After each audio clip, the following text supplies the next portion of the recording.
কলকাতার জোকা ম্যানেজমেন্ট কলেজের ধর্ষণের ঘটনার রেশ কাটতে না কাটতে এবার এক নাবালিকা ছাত্রীকে অশ্লীল মেসেজ করার অভিযোগ। ঘটনায় গ্রেফতার স্কুলের প্রিন্সিপাল। এই ঘটনাকে কেন্দ্র করে চাঞ্চল্য ছড়িয়েছে দক্ষিণ চব্বিশ পরগনা জেলার অন্তর্গত ক্যানিং থানার রায়বাঘিনী ডিপল হাই স্কুলে। স্থানীয় ও পুলিশ সূত্রে জানা গিয়েছে, ক্যানিং রায়বাঘিনী এলাকায় ডিপল হাই স্কুলটি খ্রিস্টান মিশনারি স্কুল হিসেবে পরিচিত। অভিযোগ, এই স্কুলের প্রিন্সিপাল লক্ষণ লিমা ওই স্কুলের এক নাবালিকার ছাত্রীকে হোয়াটসঅ্যাপে অশ্লীল মেসেজ পাঠান। বিষয়টি ছাত্রীর পরিবার জানা মাত্রই ক্ষোভে ফেটে পড়ে।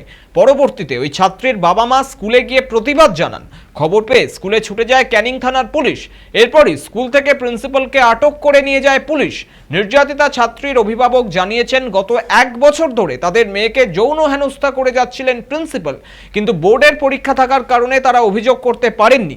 অবশেষে তারা এবার প্রতিবাদ করেছেন। এই ঘটনায় কার্যত ফুঁসছেন এলাকার মানুষজন।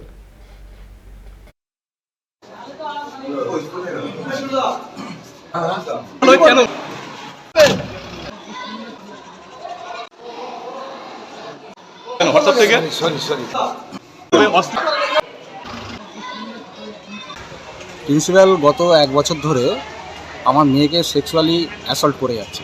আচ্ছা, আমরা ও বোর্ড এক্সাম দেবে বলে এটা করেছি, ধৈর্য ধরে ছিলাম এতদিন।